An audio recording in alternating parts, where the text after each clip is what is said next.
झुडिओला गेल्यावर आमच्यासोबत एवढा मोठा स्कॅम झाला होता ना, काय सांगू. सकाळी आम्ही झुडिओला गेलो. तिथे गेल्याच्या नंतर आमच्या सगळ्यांची सर्व्हर डाऊन पडली. एकावरून पण पेमेंट होत नव्हतं. 50 वेळा ट्राय केलं, पण एकदा पण होईना.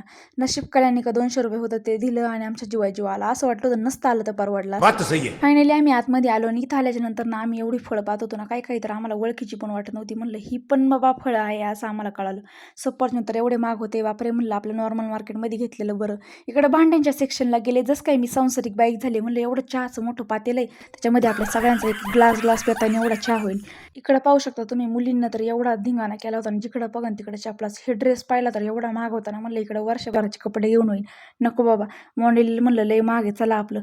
आणि ह्या तिघी बघा कशा पुढे गेले बिनलाजावून. सगळ्या गाडीमध्ये एकटीला सोडलं होतं. काय घेतलं तर नाही, पण एवढी भूक लागली होती ना, मग पाणीपुरी खाल्ली आणि निघालो घरी. घरी जाताना आम्हाला हे लोकेशन दिसलं. हे तुम्हाला माहिती आहे का कुठलं आहे तर कमेंट्स करून नक्की सांगा. व्हिडिओ आवडला असेल तर लाईक, शेअर, सबस्क्राईब करा. चला भेटूया आपण उद्या नवीन ब्लॉगसह. बाय मित्रांनो.